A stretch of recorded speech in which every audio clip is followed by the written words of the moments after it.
বাংলাদেশের ৬৪ জেলা ভ্রমণ করার সৌভাগ্য অর্জন হয়েছে। ইন্ডিয়ার ২৮টা রাজ্য ভ্রমণ করারও সৌভাগ্য অর্জন হয়েছে আলহামদুলিল্লাহ। প্রস্তুতি নিচ্ছেন আপনি শীঘ্রই শহীদই যাবেন এবং সেটা সাইকেল চালিয়েই যাবেন। আমি যদি প্রতিদিন ১০০ কিলো সাইকেলিং করি টানা, তাহলে হচ্ছে আমি ১২০ দিনের ভিতরে পৌঁছায় যাইতে পারবো। ও যেটা খাইতেছে ওইটাই আমাকে দাও, এরকম করে বুঝাইতে হইছে। আমাদের উল্টা আরো হচ্ছে লাভ হয়, বলবো না যে ঘুরতে খরচ হয়। Thailand, Cambodia, Laos, Vietnam, China, Kazakhstan, Turkmenistan, Iran, Iraq, Kuwait, Saudi. বাহিরের যে কান্ট্রিগুলো আছে ওরা হচ্ছে জাস্ট ছোট্টখাটো যদি কোনো রেসও হয়, পুরোটা কিন্তু হচ্ছে ওদের স্পন্সরের উপরে। প্রথমেই আপনি বললেন যে একজন ভ্রমণ প্রিয় মানুষ এবং সাইকেল নিয়ে ভ্রমণ করতে খুব পছন্দ করেন।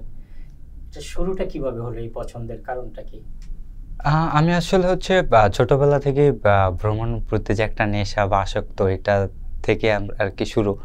যেমন আমি ছোটবেলা হচ্ছে বইয়ের কোথাও হচ্ছে যদি কোনো ভ্রমণের ছবি দেখতাম অথবা হচ্ছে ক্যালেন্ডারে বিভিন্ন জায়গার ছবি দেখতাম, তো ওগুলা দেখে দেখে আর কি ভ্রমণের প্রতি আর কি নেশা জড়িয়ে যায়। তো এভাবেই আর কি শুরু ভ্রমণের প্রতি। সাইকেলটা কখন সঙ্গে নিলেন?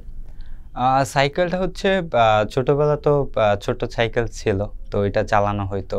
তারপর একটা পর্যায়ে যখন আমি বড় হই তখন হচ্ছে সাইকেল ভাড়া নিয়ে চালাইতাম, কারণ ছোট সাইকেল তো এটা চালানো যায় না। তো তারপর যখন বাবা মা দেখছে যে আমি ভাড়ায় সাইকেল চালাই, তো তারপর হচ্ছে আব্বু একটা সাইকেল কিনে দেয়। তো তখন থেকে আর কি আমার সাইকেলিংয়ের যাত্রা শুরু।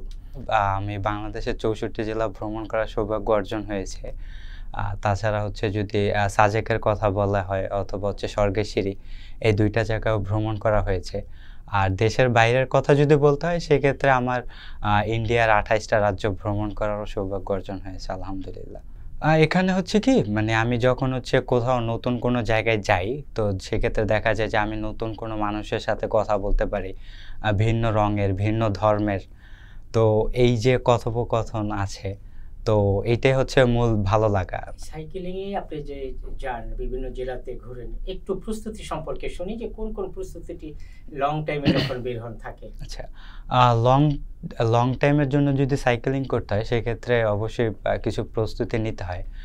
যেমন হচ্ছে নিজের শারীরিকের কন্ডিশন কীরকম আছে, অথবা হচ্ছে মানে লং টাইমের যদি সাইকেলিং করতে হয় সেক্ষেত্রে আগে থেকে কিছুদিন হচ্ছে সাইকেলিং করতে হয় নিজের এলাকায়, অথবা হচ্ছে খাগড়াছড়ি পাহাড়ি অঞ্চলে নিজে সাইকেলিং করে তারপর হচ্ছে নিজের ক্যাপাসিটিটা আর কি জানতে হয় যে আমি এতটুকু পর্যন্ত সাইকেল চালাইতে পারবো, এর বাইরে সাইকেল চালাইতে পারবো না, এই একটা।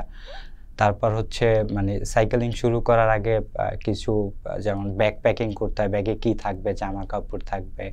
তারপর হচ্ছে ইনকেস যদি আমি ওইখানকার যদি না থাকতে পারি সেক্ষেত্রে এমার্জেন্সি টেন্ট, তাঁবু নেওয়া যায়, যাতে হচ্ছে ওইখানে যদি থাকার জায়গা না থাকে আমি এমার্জেন্সিভাবে তাঁবুতে থাকতে পারি। অথবা হচ্ছে যদি খাবারেরও কোনো কিছু না পাই সেক্ষেত্রে আমাদের কাছে হচ্ছে প্রোটিন বার থাকে, তো ওইটা আর কি যদি কোথাও খাবার না হয় তাহলে হচ্ছে ওইগুলো খাওয়া হয় আর কি। যে কথা আছে না, দুনিয়া কিন্তু এখন আমাদের হাতের মুঠোয়, তো এটা যদি আমরা ঠিকভাবে ইউজ করতে পারি আসলে এটা অনেক হেল্পফুল। যেমন আমরা যে কোনো জায়গায় যাওয়ার আগে হচ্ছে গুগল ম্যাপটা ইউজ করি, গুগলের সাহায্য নিই যে আমি এখান থেকে এখানে যাইতে আমার কত ডিস্টেন্স লাগবে, অথবা আমি দিনের ভিতরে পৌঁছাইতে পারবো কিনা, অথবা হচ্ছে আমার এই রোডের ভিতরে কোনো থাকার হোটেল আছে কিনা। তো এইটা তো হচ্ছে যে ফার্স্ট স্টেপ। আর সেকেন্ড স্টেপ হচ্ছে আমাদের আলহামদুলিল্লাহ আমাদের প্রত্যেকটা জেলায় হচ্ছে সাইকেল কমিউনিটি আছে। যেমন হচ্ছে আমি যদি এখান থেকে কোনো একটা জেলায় যাই, তো আমি জাস্ট হচ্ছে ওদের সাইকেল কমিউনিটি গ্রুপে একটা পোস্ট করে দেবো যে আমি হচ্ছে আপনাদের এলাকায় আসতেছি, যদি আপনাদের ওইখান থেকে কেউ ফ্রি থাকেন তাহলে অবশ্যই জানাবেন। তারপর ওরাই হচ্ছে আমার সাথে যোগাযোগ করে বলে যে ভাই আচ্ছা ঠিক আছে আপনি আসেন, আমি ফ্রি আছি, সমস্যা নেই। এভাবে করে আর কি আগে থেকে প্ল্যান করা হয়। সেখানে অভিজ্ঞতা কিছুটা ভিন্ন ছিল বাংলাদেশের তুলনায়, কারণ প্রথমত হচ্ছে ল্যাঙ্গুয়েজ ব্যারিয়ার।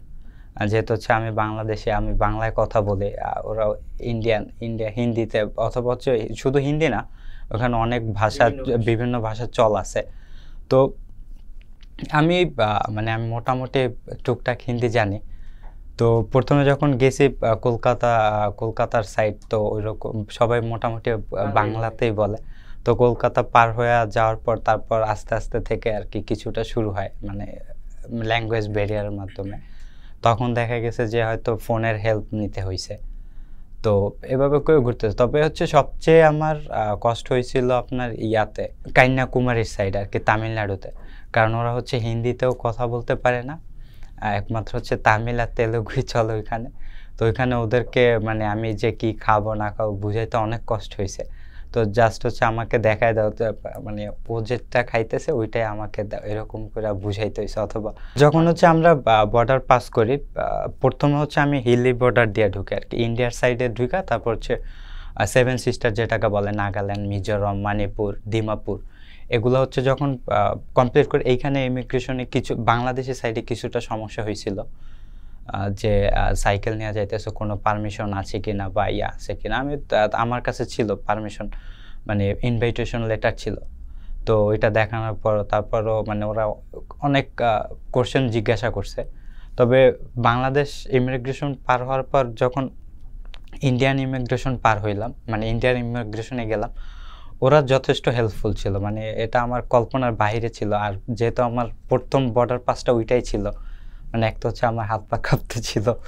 আমি হচ্ছে একসাথে টানা ওইরকম বলতে পারো, তবে হচ্ছে রেস্ট সহ আমার টোটাল হচ্ছে আমি টানা 426 কিলোর মতো চালাই। এটা হচ্ছে আমার টপ রেকর্ড আর কি। 426, হ্যাঁ, এটা হচ্ছে অলমোস্ট 24 ঘন্টার ভিতরে, উইদিন 24 আওয়ার্স। আপনি একটু ভিন্ন রকম সাইকেল, দামি সাইকেল ইউজ করেন, এটা কেন? এটা আসলেই শুনতে হয় মানে অনেকের কাছ থেকে, এত দামি সাইকেল দিয়ে কি করো, এর চেয়ে তো বাইকও কিনতে পারো। আমাদের দামি সাইকেল ইউজ করার ক্ষেত্রে হয় কি, মানে দামি সাইকেলের যে পার্টস আছে যেগুলো থাকে ওগুলো খুবই ভালো মানের হয়। যেমন আমি হচ্ছে প্রথমবার শুরু করছিলাম একটা নর্মাল সাইকেল দিয়ে, মানে প্রথমবার অ্যাটেম্প নিয়েছিলাম বাংলাদেশের 64 জেলা ঘোরার জন্য। দেখা গেছে যে আমি যখন 1 জেলা 2 জেলা 3 জেলা যাইতাম, দেখা গেছে হুট করে আমার চেইন ছিঁড়া যেত, অথবা হচ্ছে বটম ব্র্যাকেট খুলা যেত, এই নাট খুলা যেত। তো এইটা হচ্ছে দেখা যায় যে ওইটা ঠিক করতে করতে আমার মোটামুটি ভালো একটা অ্যামাউন্টের টাকা খরচ হয়ে যায়। তো এই ক্ষেত্রে যদি আমি এখন দামি সাইকেল ইউজ করতেছি, এক্ষেত্রে আমি চোখ বন্ধ করে মানে আমি 15,000 20,000 কিলো চালাইতে পারবো, মানে কোনো সমস্যা হবে না। আর কোম্পানিরও একটা ওয়ারেন্টির বিষয় থাকে, তো ওই কোম্পানির সাপোর্টও পাওয়া যায় আর কি। সাইকেলিং করার মূল উদ্দেশ্য কি, যেমন আমরা সবাই হচ্ছে ভ্রমণ প্রিয় মানুষ, আর আমাদের ক্ষেত্রে দেখা যাচ্ছে যে অনেকেই হচ্ছে নিম্ন মধ্যবিত্ত অথবা মধ্যবিত্ত পরিবারে। তো তার মানে এই না যে হচ্ছে নিম্ন মধ্যবিত্ত অথবা মধ্যবিত্ত পরিবারের সন্তান হয়ে আমরা ঘুরতে পারবো না, তাই না? তো এইখান থেকে যেমন হচ্ছে আমাদের যদি ইচ্ছা শক্তি থাকে, এটাই হচ্ছে যে মূল। যেমন ঘোরার জন্য কিন্তু টোটাল 3টা খরচের প্রয়োজন হয়, একটা হচ্ছে যাতায়াত ভাড়া, একটা থাকা, আর একটা খাওয়া। তো যাতায়াত ভাড়ায় যেমন আমরা সাইকেলিস্ট, তো যাতায়াত তো সাইকেলে হয়ে যায়, তার মানে আমার যাতায়াত ভাড়া বাইচে যেতে, আর থাকা খাওয়া। তো যেমন হচ্ছে প্রত্যেকটা জেলায় এখন সাইকেল কমিউনিটি আছে। তো আমি যেমন হচ্ছে অন্য একটা জেলায় গেলাম, তো ওই জেলার সাইকেলিস্ট আমাকে ইনভাইট করলো, ওইখানে থাকার ব্যবস্থা করলো। এখন আমরা হচ্ছে 1 দিন অথবা 2 দিনের মেহমান, তো আমাদেরকে তো তারা হচ্ছে বাইরে অবশ্যই খাইতে দিবে না অথবা বাইরে ছাড়বে না। তো আমাদের কিন্তু অলমোস্ট 3টার এক্সপেন্সের খরচই কিন্তু বাইচা গেছে, মানে হ্যাঁ, তারপরও নিজের কিছু পার্সোনাল খরচ, যেটা রাস্তা চলাকালীন সময় চা নাস্তা, তো ওইটাও আলটিমেটলি দেখা যায় কি, আমরা যখন অন্য কোনো জেলাতে যাই অথবা হচ্ছে ওনাদের হচ্ছে জেলা প্রশাসক অথবা হচ্ছে মানে পুলিশ সুপার, এনাদের সাথেও হচ্ছে অনেক ইনভাইট পাই আমরা। তো ওইখান থেকেও দেখা যায় যে ওনারাও হচ্ছে আমাদের কিছু কন্ট্রিবিউট করে অথবা সাপোর্ট করে, উৎসাহ দেয়। তো সেই ক্ষেত্রে দেখা যায় যে মানে আমাদের উল্টো আরও হচ্ছে লাভ হয়। বলবো না যে ঘুরতে খরচ হয়, ঘুরলে আমাদের আরও লাভ হয়। প্রস্তুতি নিচ্ছেন আপনি, শীঘ্রই সৌদি যাবেন এবং সেটা সাইকেল চালিয়ে যাবেন। হ্যাঁ, আমরা একটু প্রস্তুতির কথাটা শুনি, কিভাবে যাবেন এবং আসলে সমুদ্রের ব্যাপার চারদিকে আমরা জানি, এবং সেটা আপনার লোকেশনটা কিভাবে? আচ্ছা, 64 জেলা যখনই ঘোরা হয় তখনই মন থেকে একটা ইচ্ছা জাগে যে না, আমি এবার হচ্ছে সাইকেল দিয়ে বিশ্ব ভ্রমণ শুরু করব। মানে অনেক কারণে হয়তো ওইটা তখন হয়ে ওঠে নাই। তারপর চিন্তা করলাম যে আচ্ছা ঠিক আছে, যেহেতু ইন্ডিয়া পাশের দেশ, কারণ ইন্ডিয়াতে হচ্ছে অনেক জায়গা আছে, ঠান্ডা, বরফ, তারপর হচ্ছে গরম, সবে মানে আমি যদি পুরো ইন্ডিয়া ঘুরি তাহলে মোটামুটি একটা পুরো বিশ্ব ভ্রমণের যে অভিজ্ঞতা সেটা পাবো। তো আলহামদুলিল্লাহ ঘোরা শেষ হয়েছে। তো এখন হচ্ছে প্রস্তুতি নিতেছি বিশ্ব ভ্রমণের। যেহেতু আমি একজন মুসলিম, তো আমার অবশ্যই প্রথম সফরটা হচ্ছে পবিত্র মক্কা থেকে শুরু করাটাই আমার জন্য বেটার মনে হবে, আমি মনে করি। তো এক্ষেত্রে হচ্ছে প্রথমে আমি শুরু করব হচ্ছে থাইল্যান্ড থেকে, কারণ আমার প্রথম প্ল্যান ছিল ইন্ডিয়া থেকে মায়ানমার বা থাইল্যান্ড, অথবা India Nepal to China. But হচ্ছে এখন মানে এখন যে সিচুয়েশন চলতেছে, এখন আপাতত ওদের বর্ডার ক্লোজ আছে, আর যাইতে পারবো ঠিকই, বাট হচ্ছে আমার জন্য মোটেই সেফ হবে না। তো এটার জন্য আমি প্ল্যান করছি প্রথমে ফ্লাইট নিয়ে হচ্ছে থাইল্যান্ডে যাব, তারপর হচ্ছে ওইখান থেকে Thailand, Cambodia, Laos, Vietnam, China, Kazakhstan, Turkmenistan, Iran, Iraq, Kuwait, Saudi. তো আমি যে রুটটা ফলো আপ করতেছি, তো এখানে হচ্ছে তো মানে কোনো নদী বা ওরকম কোনো কিছু নাই, পুরোটাই আর কি রোড। গুগলের সাহায্য নিতেছি। প্রথমে হচ্ছে আমি মানে গুগল ম্যাপটাকে দেখে তারপর হচ্ছে আমি জাস্ট হচ্ছে ওই দেশটাকে সার্চ দিয়ে রুটটা দেখি যে কোথায় গেছে, তারপর হচ্ছে ওইখান থেকে আর একটা কান্ট্রি সিলেক্ট করি। যদি বর্ডার থাকে তাহলে তো হচ্ছে রুটটা দেখায় দেয়, আর যদি না থাকে তাহলে দেখায় না। এই হচ্ছে একটা। আর হচ্ছে চ্যাট জিপিটি আছে, তো এখান থেকেও কিছুটা হেল্প পাওয়া যায় রুট ম্যাপে। তারপর গুগল অ্যাসিস্ট্যান্স আছে। তো মানে ওদেরকে যদি মানে ঠিক কমান্ডটা দেয়া যায় যে আমি হচ্ছে ওয়ার্ল্ড ট্যুরের জন্য বের হব, অথবা আমার হচ্ছে এই প্ল্যান, আমি এইখান থেকে এইখানে যাব, এখান থেকে মানে শর্টেস্ট ইজিয়েস্ট রুট আছে নাকি এটা আমাকে লিস্ট দিয়া দাও। তো সুন্দরভাবে স্টেপ বাই স্টেপ দেওয়া যায়, মানে কত কিলো চালানো লাগবে, কোন কোন বর্ডার পড়বে, অথবা হচ্ছে আমি যে টাইমটাতে যাব ওই টাইমটাতে কি ওয়েদার থাকবে। তো এটার ফুল ইনফরমেশনটা পাওয়া যায় আর কি। মানে ওয়ার্ল্ড ট্যুরের জন্য যেহেতু আমার প্রথম সফরটা হচ্ছে পবিত্র মক্কা, এখানে টোটাল 12টা দেশ অতিক্রম করা লাগবে। 12টা দেশে হচ্ছে আমার ভিসা কস্টে হচ্ছে আমি যেটা অ্যাপ্রক্স একটা হিসাব করছি, ওইটা টোটাল 90 থেকে 1 লাখের কাছাকাছি আসবে আর কি ভিসা কস্ট শুধু। আর থাকা খাওয়ার ক্ষেত্রে আমি হচ্ছে পার ডে 1000 করে ধরছি, অত সেটা কিছুটা কমবে বাট বাড়বে না, কারণ হচ্ছে ওখান মানে প্রত্যেকটা দেশে কম বেশি সাইকেলিস্ট আছে, তো ওদের ওইখানেও হচ্ছে হয়তো থাকবো, ঘুরে দেখবো।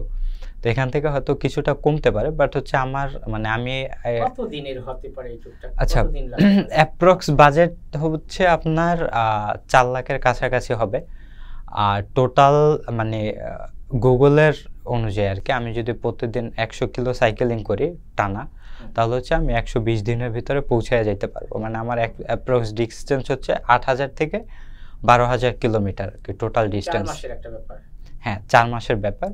বাট হচ্ছে আমি তো আর এত মানে কি বলে পেইসে যাব না, মানে আমি আস্তে ধীরে তারপর হচ্ছে ওই জায়গাটা মানে এক্সপ্লোর করে তারপর যাব। সেক্ষেত্রে হয়তো আমি 2025-এ বড় হজটা পর্যন্ত আর কি সময়। হ্যাঁ, আমি এত ঘুরছি, এক্ষেত্রে অবশ্যই পরিবারের সাপোর্ট না পাইলে হয়তো মানে ঘোরা পসিবলই না। কারণ আমি যেমন হচ্ছে 64 জেলা যখন ঘুরতে বের হই, আমার প্রায় 2 মাসের মতো বাসার বাইরে থাকা লাগে।